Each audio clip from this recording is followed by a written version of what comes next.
Oke, assalamualaikum warahmatullahi wabarakatuh. Selamat pagi, salam sejahtera bagi kita semua. Selamat bertemu kembali di tes wawasan kebangsaan. Kali ini kita masuk untuk tes wawasan kebangsaan yang ke-11 bagian pertama dengan materi nilai dan kajian sosiologi, masih dengan Ibu untuk materi tes wawasan kebangsaan.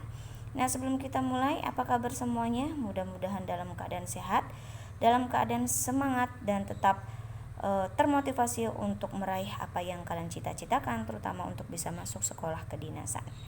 Oke, sebelum kita mulai dengan mengucapkan basmalah, bismillahirrahmanirrahim.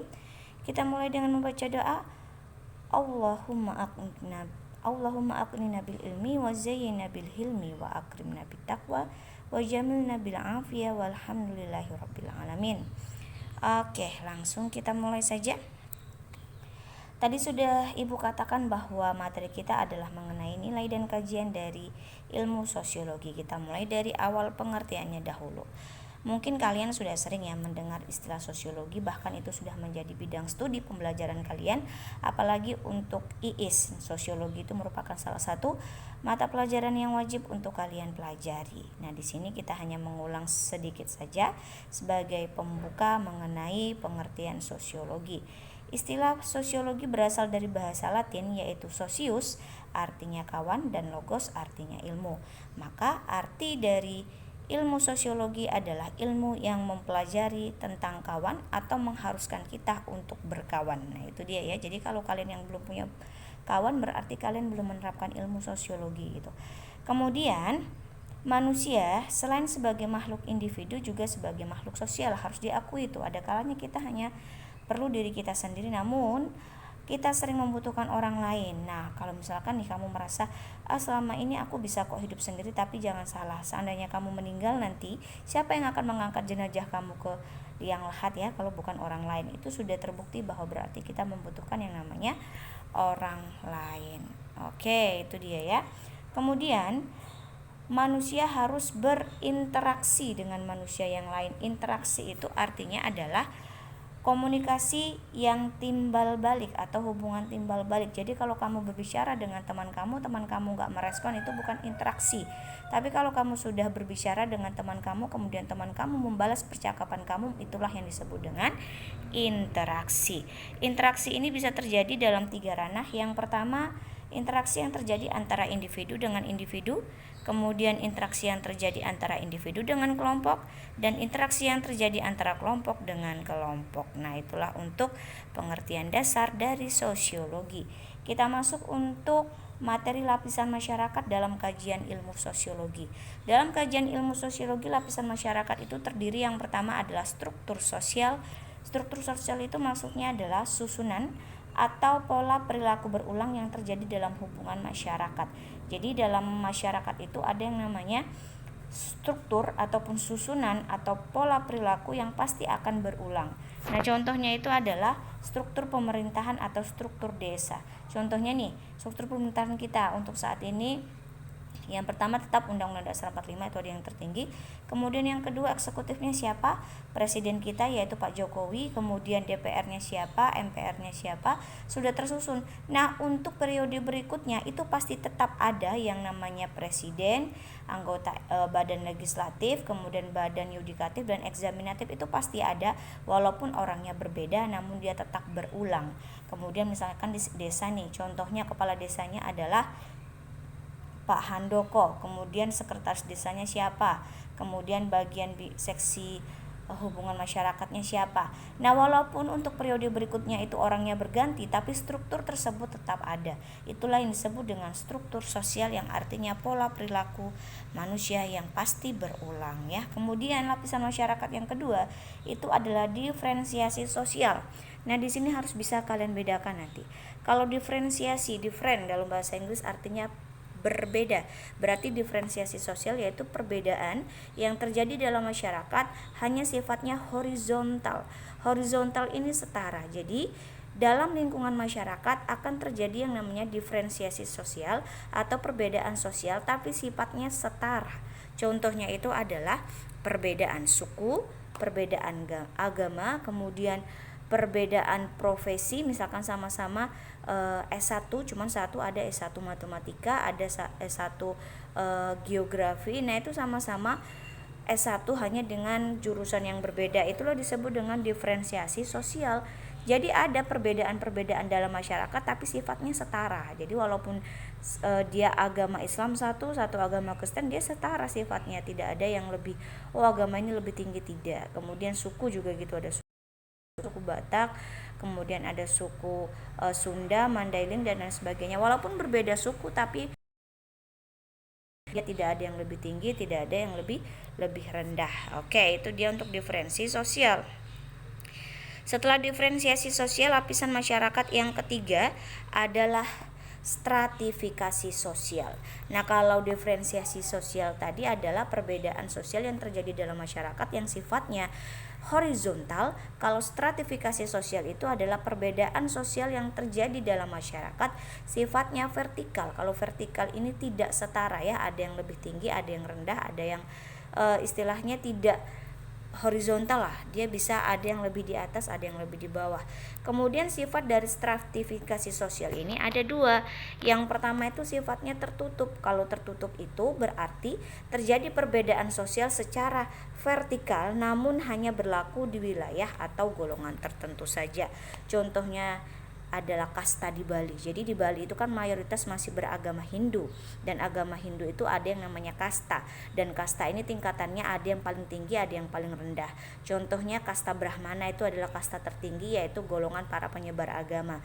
Nah, di Bali dia berkasta Brahmana, kasta tertinggi. Namun ketika dia pergi ke Jakarta atau dia pergi ke Medan, di Medan dan di Jakarta itu kan nggak ada yang namanya kasta ya, atau tidak ada yang namanya, tidak mayoritas beragama Hindu. Jadi kasta itu tidak berlaku. Jadi walaupun di Bali dia berkasta Brahmana, kasta tertinggi, tapi di Jakarta dan di Medan dia adalah orang biasa. Nah, itu dia tidak memiliki kasta tinggi ya. Itu untuk di Jakarta dan di Medan. Artinya dia hanya memiliki atau menjadi kasta tertinggi hanya di Bali saja, karena di sana memang mayoritas beragama Hindu. Tapi kalau di Medan, di Jakarta atau wilayah lain yang tidak mayoritas beragama Hindu, dia tidak dianggap sebagai kasta tertinggi ya, dia orang biasa saja. Nah, itu dia kalau sifatnya tertutup. Berbeda dengan stratifikasi sosial yang sifatnya itu adalah terbuka. Kalau terbuka berarti berlaku dimanapun. Nah, itu dia ya. Contohnya itu adalah dia berprofesi sebagai seorang dosen fisika. Kemudian awalnya dia itu bekerja di Universitas Indonesia yang ada di Jakarta ya, di UI Jakarta. Kemudian dia dipindahkan ke Papua, Universitas misalkan Universitas Cendrawasih. Dia tetap berprofesi sebagai dosen fisika atau matematika. Nah, itu dia tetap berprofesi dengan profesi yang sama walaupun dia dimanapun berada, tidak berpengaruh. Nah, itu dia namanya stratifikasi sosial yang sifatnya terbuka gitu dia ya. Jadi dimanapun dia berada, dia tetap memiliki stratifikasi sosial yang sama. Jadi stratifikasi sosial tadi yang sifatnya vertikal ya. Contohnya itu misalkan kepala sekolah dengan guru. Jadi tingkatan kepala sekolah itu lebih tinggi daripada guru. Atau misalkan manajer dengan karyawan, tingkatan manajer itu lebih tinggi daripada karyawan. Itulah yang disebut dengan stratifikasi sosial. Oke, sudah, kita masuk untuk materi yang ketiga, yaitu pembauran budaya. Kalau namanya pembauran sudah tahu lah, namanya juga berbaur. Yang pertama itu ada namanya akulturasi. Akulturasi itu artinya adalah masuknya budaya baru. Jadi ada budaya lama, kemudian masuk budaya baru. Tapi budaya lama tadi nilai-nilainya tidak hilang dan budaya baru itu diterima. Berarti bergabung dua budaya tersebut namanya akulturasi. Jadi penggabungan dua budaya, ada budaya lama, ada budaya baru, di mana budaya lama masih tetap ada nilai-nilainya dan budaya baru bisa diterima. Nah, itu contohnya adalah Masjid Kudus ya. Jadi Masjid Kudus itu punya menara dengan nilai-nilai Hindu. dengan menaranya itu Hindu ya, kemudian atapnya tumpeng. Karena peninggalan agama Hindu itu memang ciri khasnya atap itu berbentuk tumpeng, kemudian ada menara ya, seperti di kerajaan-kerajaan berupa gapura yang merupakan perbatasan.